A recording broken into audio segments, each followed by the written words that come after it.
All right. We can just go around. I'll start out if that's all right. My Yeah. name is Sophie Bertrand. I am a recent graduate of Towson University. I double majored in political science and psychology. And now I'm here moderating this wonderful panel.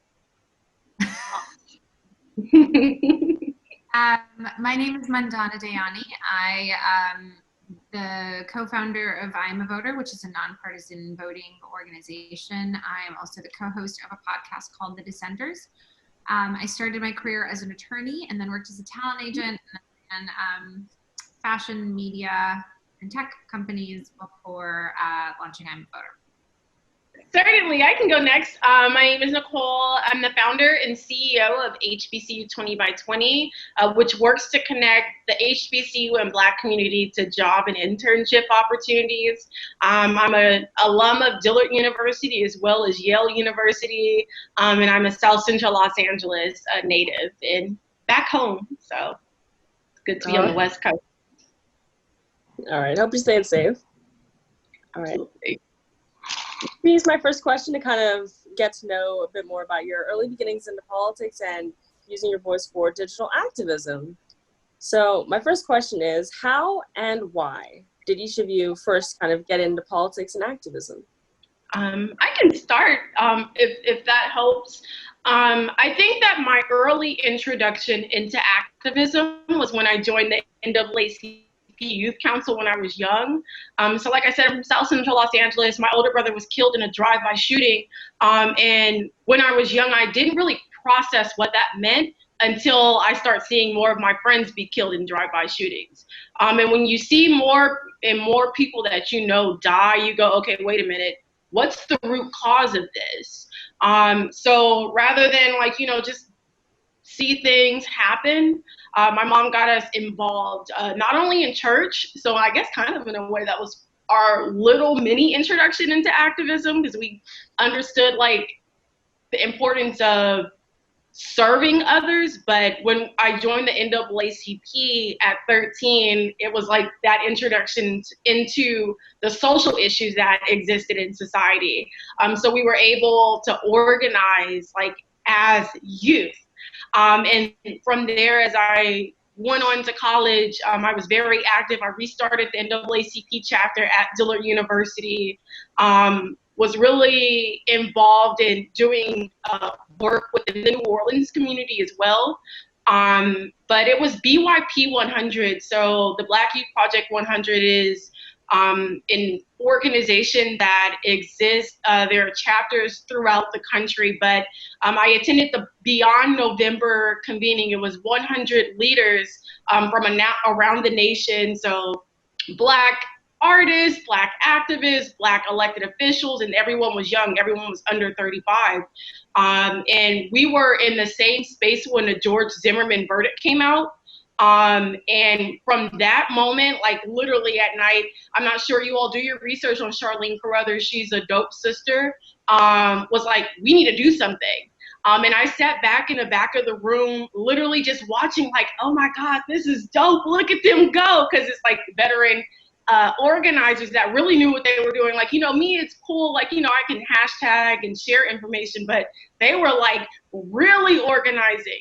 We developed a statement. That next morning, 2 people read the statement, and BYP was born out of that. We did a lot of work while I was with BYP 100, and then from there I went to Yale, was very instrumental in addressing the racial issues that existed at Yale, which ultimately ended in Calhoun College's name being changed, an increase in funding for students of color, an increase of funding for faculty of color to recruit more faculty of color. So I think that was all of my introduction. And then where I am today, it's still very social justice oriented, where we're just focusing really on providing people with the resources that they need to get connected so that they can build out their livelihood. So I know that was probably a lot, but that was all of my introduction, in addition to obviously being on a Hill. So I work with Congressman Cedric Richmond. That's my boss.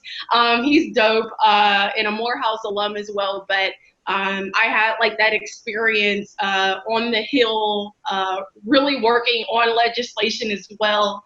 So through politics, also I know this a lot. I also ran for office in LA.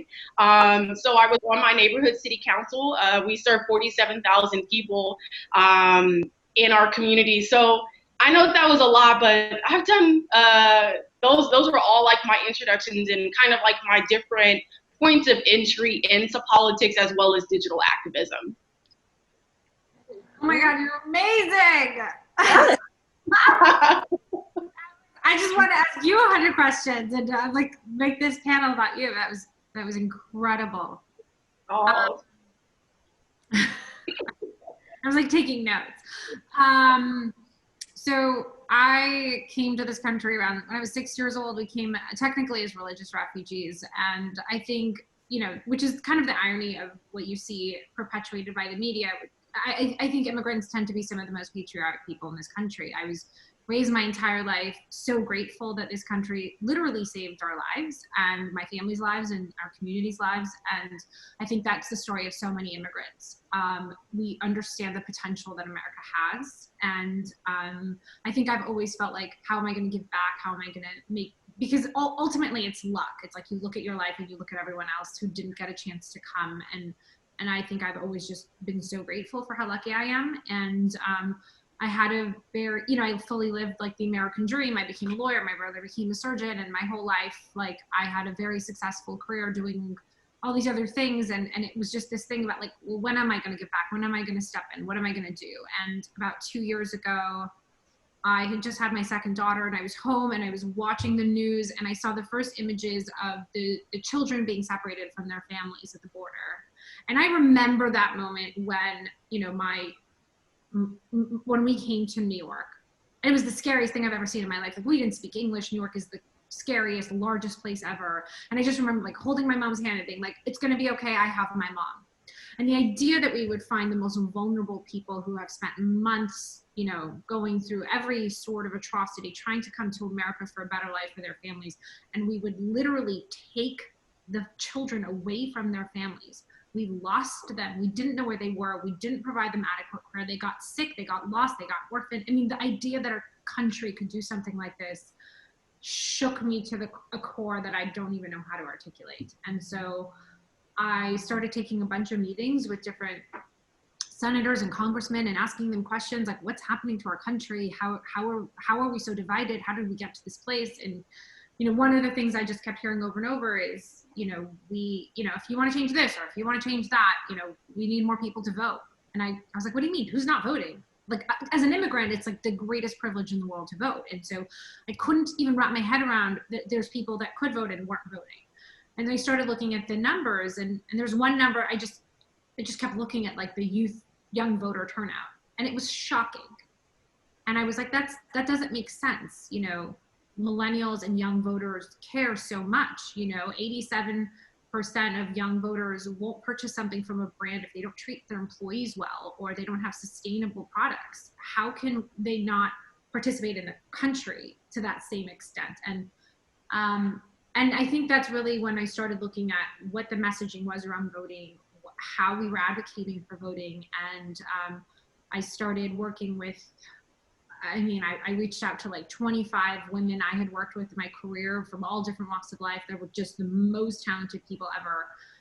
And the idea was, if we could all come together and bring all of our resources and our marketing like experience, so good, that we could, reposition how we think about voting for this generation. And it's been incredible, and we have grown so much and so fast. And we've learned a tremendous amount. And then about 4 months ago, I separately launched a different podcast related, and it's entirely about activism. And my friend and I interviewed 20 heroes and really try to show that activism is something that everyone can do. All right, thank you. I want to just thank you both for sharing your personal experiences and stories. So it sounds like both of you kind of got into politics as it related to your life, and you saw kind of issues that affect communities like yours or with people that shared similar experiences. So I know that other people might have also gotten in politics the same way, but how do you connect to people that may not be as in tune with some of these issues, who don't share the experience? How do you show them that politics matters? I think that's a great question. I think that people can be apathetic when they don't see direct results and you get it, right? So if you say, okay, everyone go out and vote, and then like that candidate doesn't get elected, right? It can deter people away from like, does that process actually really, really work? And I'm just thinking like from like that electoral process, but on the opposite end, I always encourage people to think about what impacts them. So we always ask the question, what keeps you up at night, right? That's start. That's my first question. It's a real question that I reflect on that as well. Like, what keeps me up at night? And I think that that's what wakes me up in the morning with a lot of energy, ready to like grind, work hard, connect with as many people as possible. But everyone has something that bothers them. Whether, like for me, I'm in LA, I'm from LA. I absolutely hate the homelessness that exists here and that we're not doing more to assist people. So when I have conversations with people, I try and understand what bothers them in that way, and then move them to organizations that are working on those issues and say, hey, well, you can volunteer your time, you can donate money. Like, you know, there are ways for you to get involved. And I think another message I try and tell people, especially like the youth I'm around, is there is literally something for you to do. You know, you may not have to be physically on the streets, you may not have to work for office, but there is a lane for you. Art may be your lane, right? So in the city of Long Beach, when you drive around, there's nothing but art everywhere dedicated to the movement. And that was the way people gave their commitment, and then it also sparked interest. So my little cousin was like, oh, this is really cool, and I'm like, yeah, you see, you can help the movement in a different way.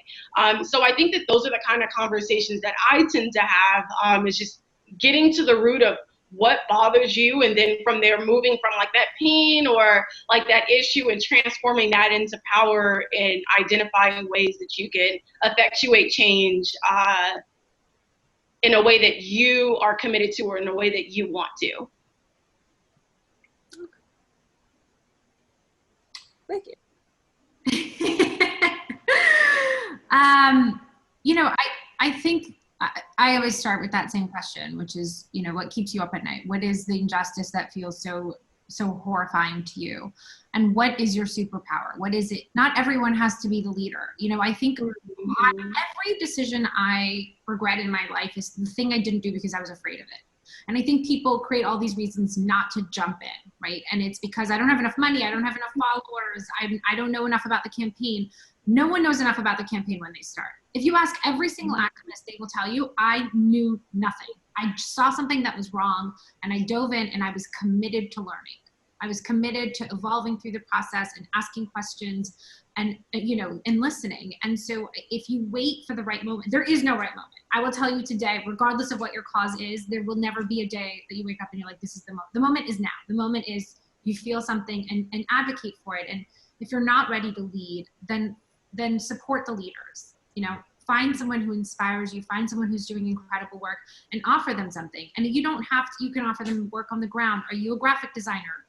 I always need graphic design. Like, there's so many things. People need help running campaigns, print things for them. I mean, everyone needs help. And you know, it's like a slogan that Glennon Doyle says, which I love, which is help the helpers, you know, and you will learn from them. And then one day you will be the helper, and people will show up and help you. And that's how communities organize. It's just from showing up for each other. And, you know, you'll make mistakes, and that's okay if you're willing to listen and learn from them and evolve. But there's literally no reason not to. It's like, there's never going to be a good time except for now. Okay. Sorry, I'm trying to like process everything, move through.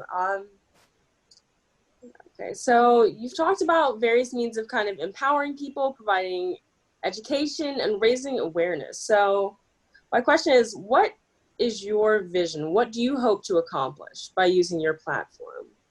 What's the vision of the future that you're working towards to try and create?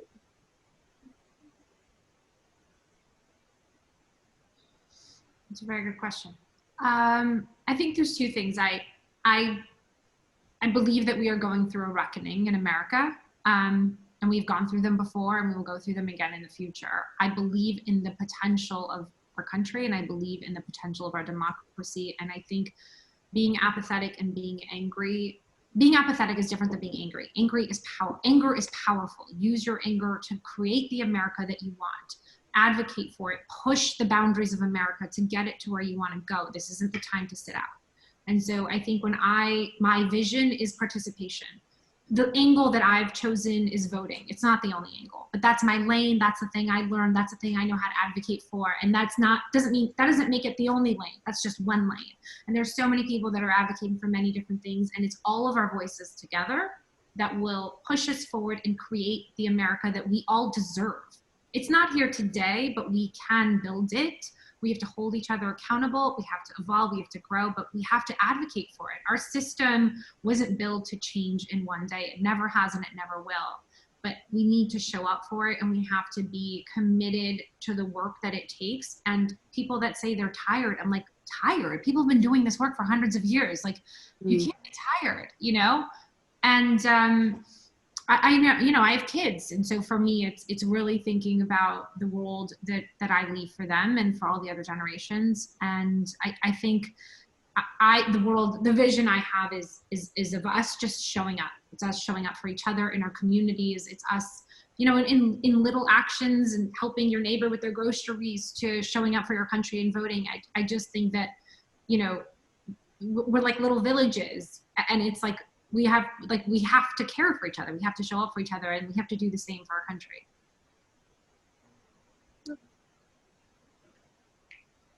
Absolutely. And just to build off of that, I think that participation is important. But I think that when I think about the future, or like how I envision the future, it really is restoring humanity, right? Where we see everyone as human. So I know that for me, when I drive, my heart sinks into my stomach the minute I see a blue light behind me. Like, I want that reality to change in the future, for a number of reasons. I want people to be treated fairly. I want people to be educated equally. I want people to have the same kinds of access that people with degrees or parents that can provide them with what they need. I want those people to have the same access. I think that to be knowledgeable about the current state of the world, and knowing that we even have categorized countries as third world countries, let us know that there's a lot of work that we need to do, and that there's a lot of room for people, as Mandana mentioned, to find a lane. There's a lane for you. And please correct me if I'm wrong. I don't ever want to mispronounce anyone's name, because names are really important. I think that that's really important. But even stuff like that, I envision a future where people whose names are difficult to pronounce, like, we take the time out to learn how to pronounce their names, right? So I think that, like, when I think about a future, I think about a future where it's humanity is at the center. We understand the importance of having compassion and giving back, and really working as a collective village, because we deserve that. Like, who wants to be stressed all the time? Who wants to be frustrated and angry when we don't have to, when we can create solutions to create a better world? So I think I envision a lot of those things. Yeah. I think that we deserve a better world, and it takes all of us to be at the table in our unique individual ways, contributing until we get there.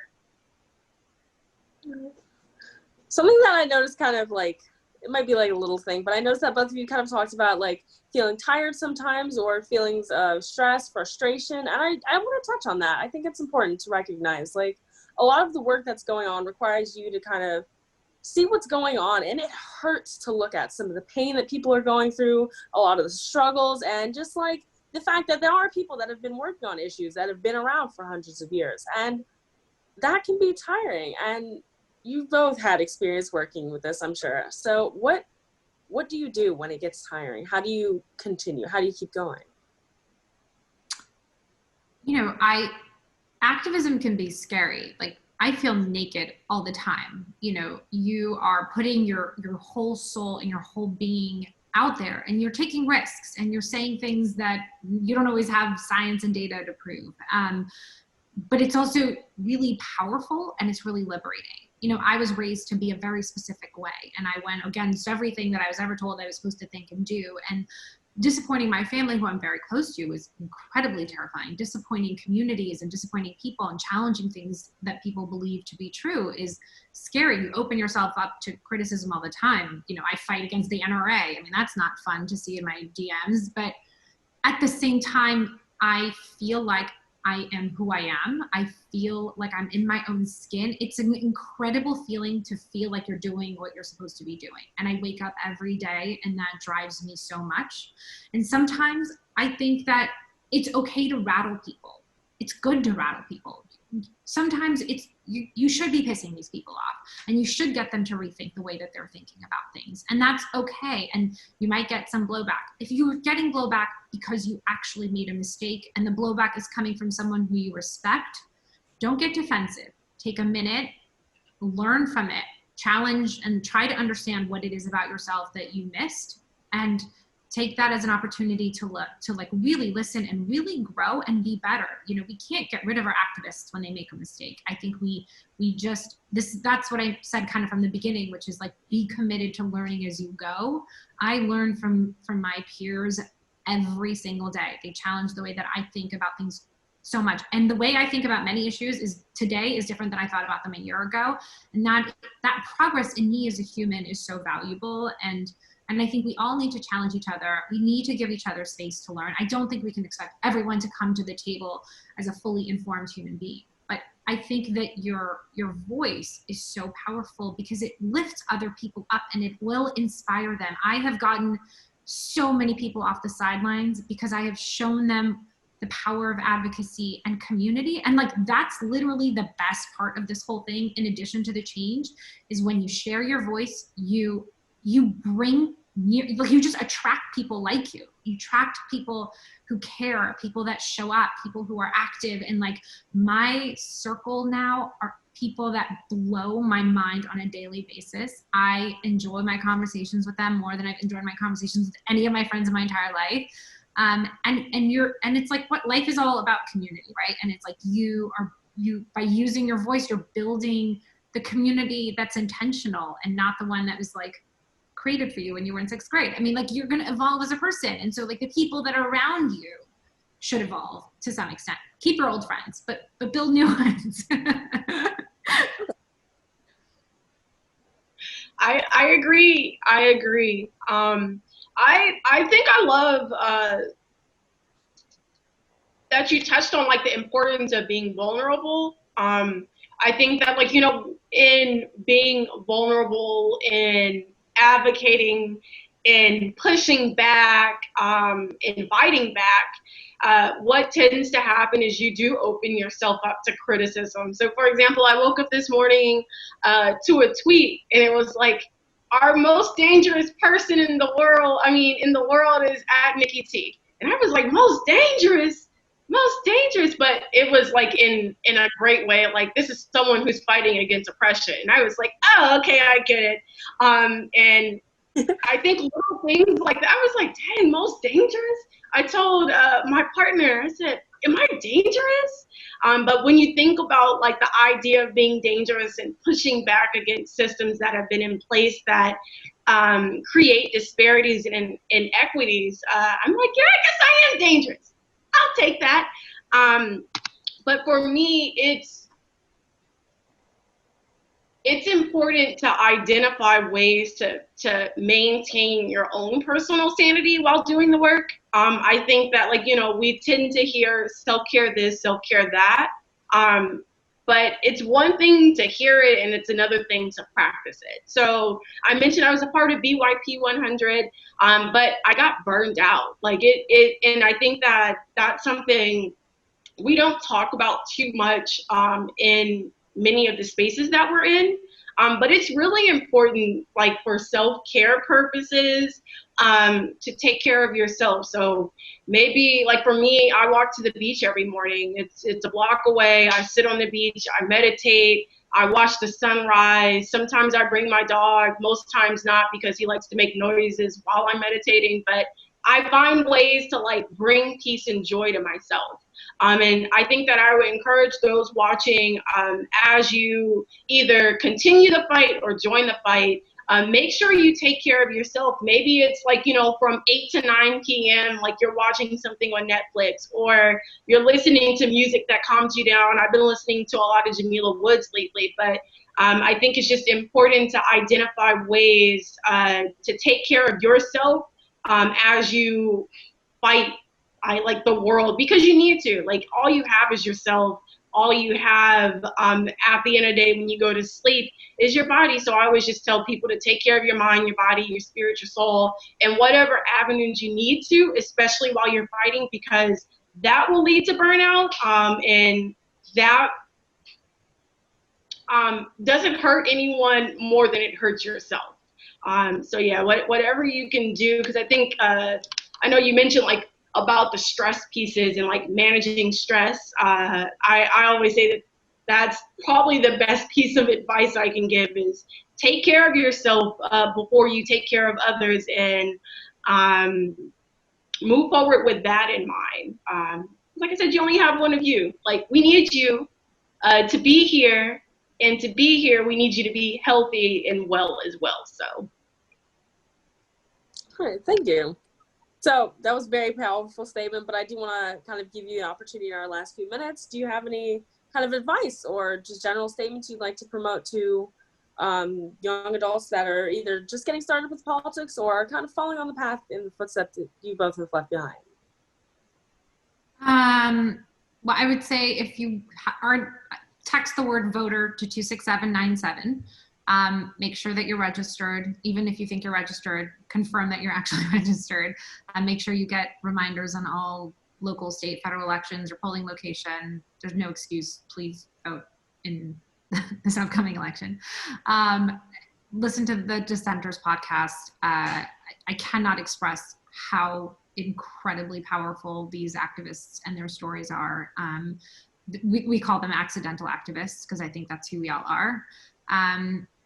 And I would say just start. I mean, it's always what I say to people. Don't stop making excuses not to jump in. There's never going to be a good time, and we need you today. So if there's anything that you're passionate about, start researching it, start asking questions, find someone who inspires you and see if they need help. Just the day that you start will be the beginning of the rest of your life. It's just like that one email. Like, there's so much fear you put into that first email, and then the minute you send it, you go from thinking about it to doing it. And just take that step, just send the email, don't overthink it, and start. And then you will start and you will begin this journey, and you can evolve and change and pivot, and courses and causes, it doesn't matter, but you just need to start. All right, thank you so much. No, I was gonna say, I think that's, I love that. Just start, just go. Like, it almost sounds like that one commercial. What are you waiting for? You're sitting on your couch, like, just get up and do it. We're waiting, like that sort of thing. But it's serious. Like, I think that as you think forward about how you can be effective, how you can create change, it is just a matter of starting. Do your research, identify what's for you, try some things. I know that when I was in undergrad, you couldn't tell me that I wasn't going to be the first African-American woman Speaker of the House. Like, Dillard supported my dream so much, I had like a big billboard in New Orleans with my face on it that said future attorney. And I was like, oh my God. And then I didn't go to law school. Even though I got accepted, I didn't go. I just went to grad school. But it was the idea that I thought I could do it. And all it took was for me to go to Congress and be on the Hill and be like, nah, I don't think I want to do it this way. But it was a start for me that led me into different opportunities. Like, I was a policy director at a nonprofit where we focused on getting disabled people connected to the electoral process. So in passing legislation and knocking down legislation that impacted the disabled community. Excuse my, I don't know why my tongue's acting weird. I promise I don't have COVID, but I don't know why my tongue's acting weird right now. But anyways, I just really want you all to just find a place to start, and like life will continue to roll you into where you're supposed to be as long as you stay focused on whatever your purpose is. So getting back to that question of what keeps you up at night, keep that in mind, because that's your why and that's going to drive you. So for me, I absolutely hate the way that people are treated, and I want the world to be a better place. I want I want to see a utopia. I think we deserve to see that and create that, and that starts with identifying what your purpose is and figuring out ways to get there. I know something else I always encourage people to do is create a vision board. I think that it helps when you have a better idea of where you can see yourself. My mom passed away 2 years ago, but she kept my vision board when I was in high school.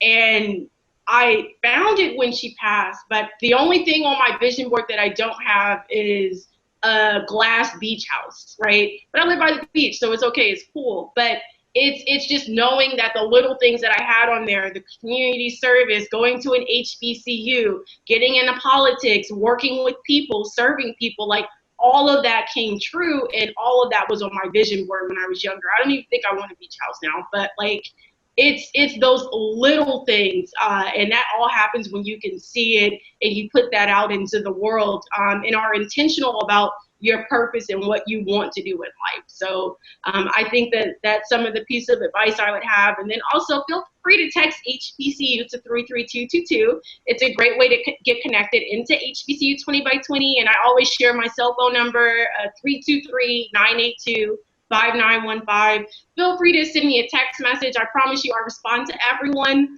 But yeah, just hit me up if you have a question. I'm one of those people that's late. I go to bed late, but I also rise really early just to meet everyone on whatever time zone they're in. But feel free to connect with me. I promise you I'm not I'm not going to fight. But if you have any questions, it's a great way to get connected, or just follow us on social media too. You're amazing. But so are you. No, this is so next level. I don't know what to do. No, I think we're all amazing. I think that if we're breathing, we're dope. That's just how I honestly believe that. So. It's a great life philosophy. All right, thank you so much, Nicole Tinson and Mandana Dayani. I'm so sorry. Mandana Dayani. All right, terrific. Thank you so much.